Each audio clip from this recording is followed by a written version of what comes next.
انسان کی زندگی میں کچھ چیزیں ایسی ہوتی ہیں جن کے بغیر زندگی گزر نہیں سکتی۔ اتنی دیر تک جتنی دیر تک وہ چیز اس کے پاس موجود ہوتی ہے اسے نہ اس بات کا ادراک ہوتا ہے نہ احساس ہوتا ہے، لیکن جب وہ چیز اس کے پاس سے رخصت ہو جاتی ہے، اس کے پاس کسی وجہ سے خدا نہ خواستہ وہ چیز موجود اور محفوظ نہیں رہتی، پھر اسے احساس ہوتا ہے کہ ایک بہت بڑی نعمت تھی میرے پاس، وہ مجھ سے چلی گئی۔ ہماری زندگی کے اندر بہت ساری ایسی چیزیں ہیں کہ اگر وہ ہم سے رخصت ہو جائیں، خدا نہ کرے، تو پھر ہمیں بڑی شدت سے احساس ہوگا کہ یہ نعمت کتنی بڑی ہے۔ آپ کوس و قزح کے رنگ دیکھتے ہیں، دھوپ اور چھاؤں میں لوگوں کے چہروں کو ملاحظہ کرتے ہیں، آپ اپنے بچوں کو محبت کی نظر سے دیکھ کر دل کو ٹھنڈا کرتے ہیں، آپ اپنے ماں باپ کو محبت کی نظر سے دیکھ کر کامل حج کا ثواب حاصل کرتے ہیں، قرآن مجید کی زیارت کر کے آپ اپنے دل میں بہت سارا سرور محسوس کرتے ہیں، لیکن یہ ساری نعمتیں اتنی دیر تک آپ کے پاس ہیں جب تک آپ کے پاس آنکھ کی نعمت موجود ہے۔ اگر یہ رخصت ہو جاتی ہے نا، اگرچہ اتنی ساری نعمتوں میں یہ ایک نعمت ہے، لیکن آپ آنکھ نہیں ہے تو آپ کو تو اپنوں کا احساس بھی نہیں، آپ تو اپنوں کے چہرے بھی دیکھ نہیں پائے۔ کوئی بھی نعمت جو آپ کے پاس ہے، آپ کبھی محسوس کریں کہ اگر اس نعمت کا وجود ہمارے پاس نہ ہوتا تو ہماری کیفیت کیا ہوتی۔ یہ سانس ہے، ہم دو دفعہ سانس کا استعمال کرتے ہیں، ایک دفعہ اندر جاتی ہے اور ایک دفعہ باہر آتی ہے۔ اگر اندر نہ جائے تو بھی مسئلہ ہے، چلی گئی ہے لوٹ کر باہر نہ آئے تو بھی بہت بڑی مشکل ہے۔ تو اس کا اندر اور باہر جانا یہ زندگی کا احساس ہے۔ اگر کبھی سانس اکھڑنے لگے اور آپ کے سینے میں آپ کی سانس اٹکنے لگے تو ایک بہت بڑی تشویش ہے، ایک بہت بڑی آکسیجن ہے، پوری طرح سے انسان کو قید کر دیا جاتا ہے، اور وہ کہتا ہے کہ میرا تو سارا وجود سلامت ہے، ہاتھ کام کر رہے ہیں، پیر کام کر رہے ہیں، آنکھیں کام کر رہی ہیں، زبان کام کر رہی ہے، سب کچھ ٹھیک ہے، صرف سانس اکھڑ گئی ہے۔ تو انسان محسوس کرتا ہے کہ یہ ساری چیزیں سلامت ہونے کے باوجود میرے کسی کام کی نہیں۔ آپ کے پاس جتنی بھی نعمتیں ہیں ان کو اگر آپ شمار کریں تو کبھی آپ کہیں گے کہ ساری نعمتوں میں آنکھ زیادہ ضروری ہے، کبھی کہیں گے کان زیادہ ضروری ہے، کبھی کہیں گے زبان زیادہ ضروری ہے، کبھی کہیں گے دل زیادہ ضروری ہے، کبھی کہیں گے روح زیادہ ضروری ہے، لیکن میں آپ سے عرض کروں ان ساری چیزوں کے بغیر گزارا ہو سکتا ہے، رسول کائنات کی غلامی کے بغیر گزارا نہیں ہوتا۔ کیوں؟ اس لیے کہ اگر حضور کی شفقت نہ ہو، نبی پاک علیہ السلام کی رحمت نہ ہو، وہ ابن القیم نے ایک جگہ پہ کہا تھا کہ یہ حضور نے ہمیں انسان بنایا ہے، یہ نبی پاک علیہ السلام نے انسانیت کے اسباق پڑھائے ہیں، اخلاقی رویے کیا ہوتے ہیں حضور نے بتلائے ہیں، اگر حضور کا کرم نہ ہوتا تو انسان ایک دوسرے کو کاٹ کے کھاتا۔ یہ حضور نے بتلایا ہے کہ تم نے کس طرح زندگی کو گزارنا ہے۔ محبوب کریم علیہ السلام کا وجود نور ایک ایسی چیز ہے کہ اگر وہ کائنات سے معاذ اللہ سائڈ پہ کر دیا جائے تو اس کائنات کا قائم رہنا کسی صورت بھی ممکن ہے ہی نہیں۔ اسی لیے تو اقبال نے کہا تھا کہ ہو نہ یہ پھول تو بلبل کا ترنم بھی نہ ہو، چمن دہر میں کلیوں کا تبسم بھی نہ ہو نہ یہ ساقی تو پھر میں بھی نہ ہو، خم بھی نہ ہو، اور بزم توحید بھی دنیا میں نہ ہو، تم بھی نہ ہو۔ وہ بڑی بات کہہ گئے ہیں، میں نے بھی اس کو کوئی نہیں کھولنا، کہتے ہیں بزم توحید بھی دنیا میں نہ ہو، تم بھی نہ ہو، خیمہ افلاق کا استادہ اسی نام سے ہے، اور نبض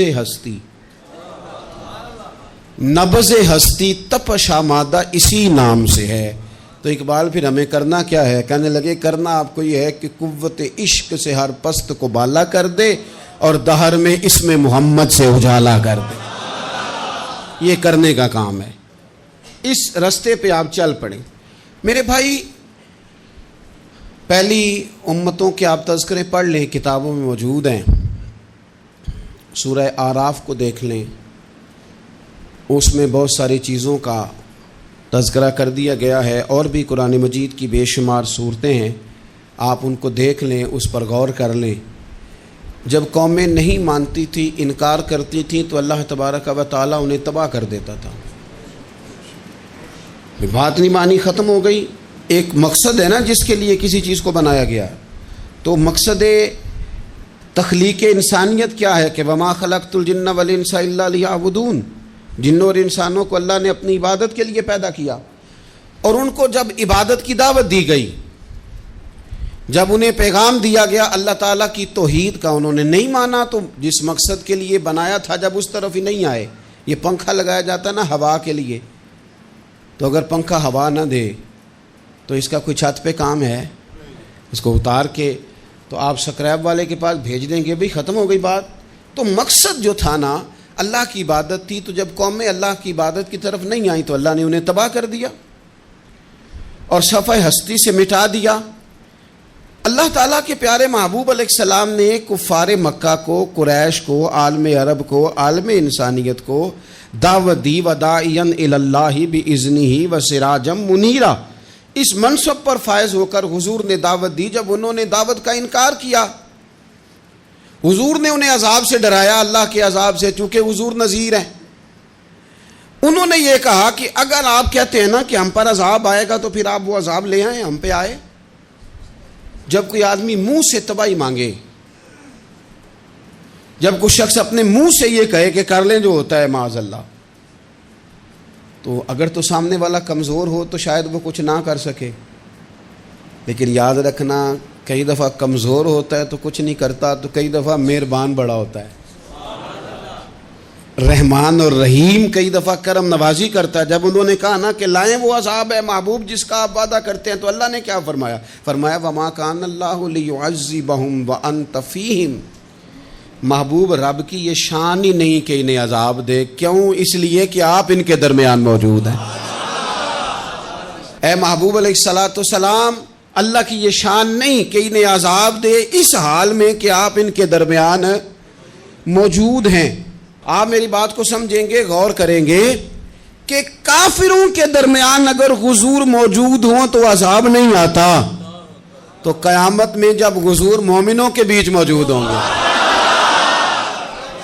مجھے کہہ لینے دو نا کہ اساں جے ہاں گناہیاں دا جدوں اعمال نامہ پھرول ہوئے، پھر ذرے ذرے نے سامنے آ جانا ہے، جو جو منہ تھی بولیا بول ہوئے، اساں بھی کول حضور دے بیٹھ رہنا ہے، لکھ عمل ترکڑی تول ہوئے، او دے کولوں بھی رب نے حساب لینا ہے جیڑا بیٹھا ہی محمد دے کول ہو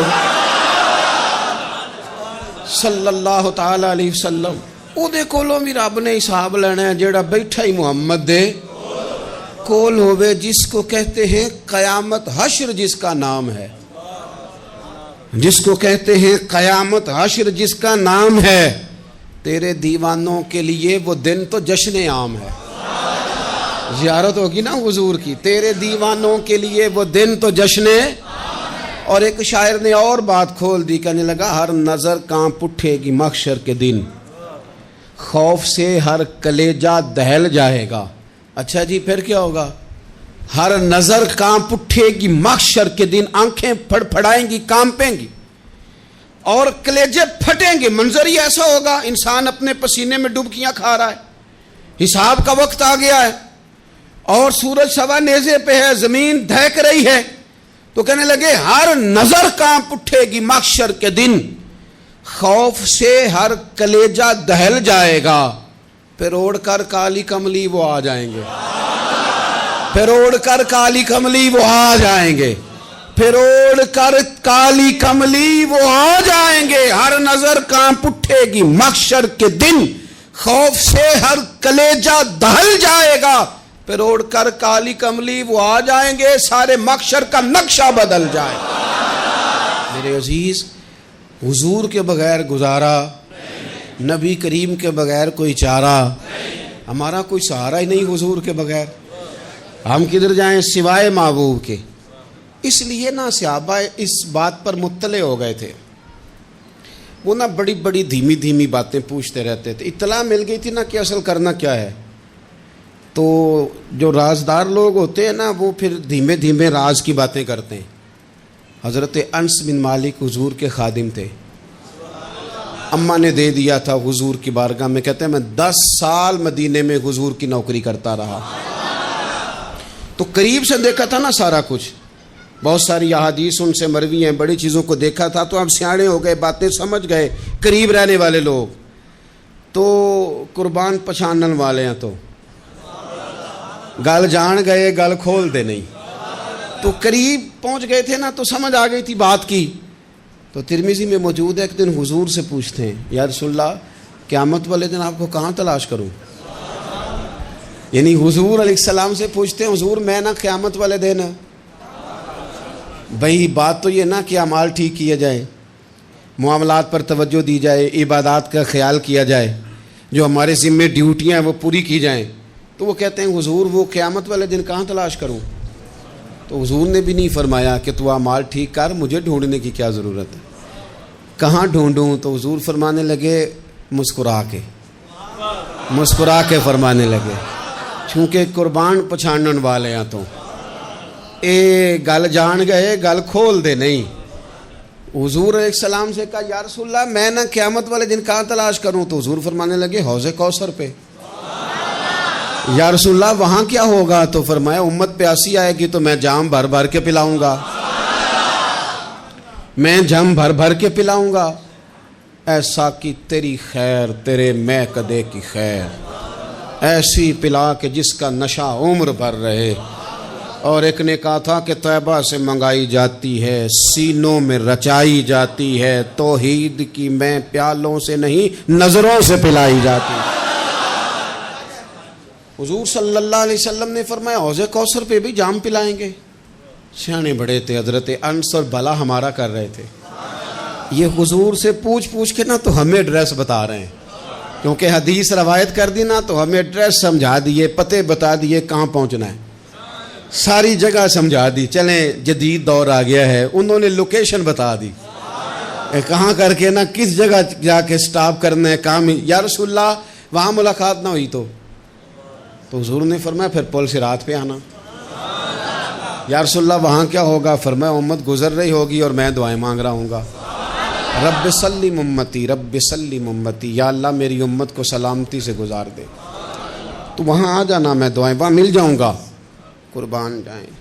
فاضل بریلوی بول پڑے, کہنے لگے خدا کی رضا چاہتے ہیں دو عالم, خدا چاہتا ہے رضائے محمد. اجابت کا جوڑا عنایت کا سہرا, دلہن بن کے نکلی دعائے محمد. اجابت نے جھک کر گلے سے لگایا بڑی ناز سے جب دعائے محمد. رضا اب پل سے وجد کرتے گزریے کہ ہے رب سلم دعائے محمد صلی اللہ علیہ وسلم. تو عرض کی یا رسول اللہ وہاں ملاقات نہ ہوئی. تو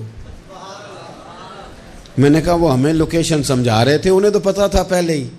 ایک قربان پچھانن والے ہیں, تو ایک گل جان گئے گل کھول دے نہیں. تو وہاں نہ ملاقات ہوئی تو حضور نے فرمایا پھر میزان عمل پہ آنا. یا رسول اللہ وہاں کیا ہوگا. فرمایا امت کے عمل تول رہے ہوں گے اور میں ان کے لیے دعائیں کر رہا ہوں گا. میں نہیں جا سکا کبھی بچوں کے ساتھ پیپر دلوانے, استاد کو اجازت نہیں دیتے, کہتے ایک ایگزامینر اور آئے گا کوئی, جس نے پڑھایا ہو اسے اجازت نہیں کہ تو جا. ابا جی کو اجازت نہیں ہوتی کہ وہ ایگزامینیشن ہال میں جائے, وہاں تو کوئی اور لوگ آتے ہیں. یہ بھی عجیب سبق ہے نا کائنات کا کہ سارے تعلیم و تربیت کے اسباق بھی حضور پڑھائیں, رنگ بھی سارا حضور ہی بتائیں, اور قبر کے سوالات بھی سارے ہمیں حضور بتا دیں, اور جب پیپر ہونے لگے تو سرانے بھی کھڑے ہو جائیں. تو پھر کہہ لینا ایک دفعہ پھر کہ وہ دے کولوں کی رب نے حساب لینا, جیڑا بیٹھا ہی محمد دے کول, وہ دے کولوں کی رب نے حساب لینا. میرے عزیز ہمارا گزارا نہیں حضور کے بغیر. لوگ اصل میں نا ہمارا مسئلہ نہیں سمجھتے, ہمارا مسئلہ کچھ اور ہے. لوگ ہمیں نا بلا وجہ پریشان کرتے ہیں, کبھی جھنڈے سے, کبھی ڈنڈے سے, کبھی جھنڈی سے, کبھی کسی شے سے, کبھی کسی شے سے. کبھی کہتے ہیں وہ نعت اونچی پڑھ لی, کبھی کہتے ہیں سلام اونچا پڑھ لیا, کبھی کہتے ہیں وہ جھنڈیاں لگا دیں. میں نے کہا آپ کی بات بھی ٹھیک ہے, پر ہمارا مسئلہ تو سمجھو نا, ہمارا گزارا نہیں نا بھائی. جو کسے دا عاشق ہوئے او گالو سے دی. 100 مکر بہانے کر کے میں پوچھے میاں صاحب نو مزار تے جا کے کہ مکر کرنے ٹھیک نے؟ تساں آکھیا نا مکر کردا ہے تے حضور ٹھیک نے؟ تے مینوں لگدا ہے کہ پولا جان دے سے پے کہ سونا راضی کرنا ہوئے تے موڑ ٹھیک نے۔ حضور نے ایک دن کہا تھا، حضرت ابو سعید خدری نے کہا یا رسول اللہ آپ قرآن پاک کی تلاوت کر رہے تھے، قرآن پاک بڑا سونا پڑھتے تھے نا؟ تو نبی کریم نے سن لیا، اب کیا کریں، دلیل دیں گے تو بات مضبوط ہو جائے گی۔ حضور نے سن لیا تو بعد میں فرمایا ابو سعید تو بڑا سونا قرآن پڑھتا ہے، رب کے علاوہ کسی کو دکھا کے عبادت کرنی جائز ہے؟ حضرت ابو سعید خدری کہنے لگے سن رہے ہیں، مجھے پتہ نہیں تھا آپ سن رہے ہیں، ورنہ میں نے تو اور بنا بنا کے پڑھنا تھا۔ اب تو مان جاؤ نا، جو کسے دا عاشق ہوئے گل اسے دی کرد ہے، 100 مکر بہانے کر کے، 100 مکر بہانے کر کے او دہی مرنے مرد ہے۔ میرے عزیز ہماری مجبوری ہے، لوگ اس بات کو سمجھتے نہیں، ہماری مجبوری ہے، حضور کا میلاد ضروری ہے، لوگ سمجھتے نہیں بات کو، اس لیے بلا وجہ رٹا ڈال کے بیٹھتے ہیں۔ بھئی ہم نے تو کوئی رٹا ڈالنا نہیں، نہ سیاست کا، نہ دولت کا، نہ اقتدار کا، نہ کسی اور چیز کا۔ سیاست دے جھگڑے اساں چھوڑ دیتے، یہ تے محبت دا جھگڑا ہے، یہ چھڑا کوئی نہیں سکتا۔ تو میرے عزیز ہمارا حضور کے بغیر گزارا، اور نبی پاک علیہ السلام کے بارے میں رب فرماتا ہے وَلَسَوْفَ يُعْطِيكَ رَبُّكَ فَتَرْضَىٰ، محبوب میں آپ کو اتنا دوں گا کہ آپ اپنے رب سے راضی ہو جائیں گے۔ کیا کروں میں اب، یہ آیت اتنی شاندار ہے۔ حضرت امام زین العابدین رضی اللہ تعالیٰ عنہ سے کسی بندے نے کہا قرآن پاک میں سب سے زیادہ امید والی آیت کون سی ہے؟ اس کا خیال تھا لا تقنطوا من رحمت اللہ کہیں گے، اللہ کی رحمت سے نا امید نہ ہونا۔ اس نے کہا حضور سب سے امید والی آیت بتائیں، وہ کہتا میرے ذہن میں تھا کہ یہ والی آیت پڑھیں گے۔ تو امام زین العابدین رضی اللہ تعالیٰ عنہ فرمانے لگے سب سے امید والی آیت ہے وَلَسَوْفَ يُعْطِيكَ رَبُّكَ فَتَرْضَىٰ، رب کہتا ہے محبوب اتنا دوں گا کہ آپ اپنے رب سے راضی ہو جائیں گے۔ آیت نازل ہو گئی تو حضور پتہ کیا فرماتے ہیں صحابہ سے؟ فرماتے ہیں رب کہتا ہے حبیب تجھے راضی کرنا ہے، اور جب تک میرے سارے غلام جنت میں گئے نہ میں نے اللہ سے راضی ہونا ہی نہیں، میں نہیں راضی ہوتا اللہ سے، سارے جائیں گے تو تب تو میں تو کہتا ہی رہوں گا نا قربان پچھانن والے آتا، او گل جان گئے پر گل کھول دے، او گل کھول دے نہیں، پتہ چل گیا بات کا۔ حضور کے بغیر گزارا، حضور کے بغیر کوئی چارہ ہی نہیں۔ اور خود حضور کیا فرماتے ہیں، یہ سنن ابن ماجہ ہے، میرے رسول پاک صلی اللہ تعالیٰ علیہ وسلم ارشاد فرماتے ہیں، حدیث کے راوی حضرت ابو موسیٰ اشعری رضی اللہ تعالیٰ عنہ، حضور فرماتے ہیں کہ اللہ نے مجھے اختیار دیا۔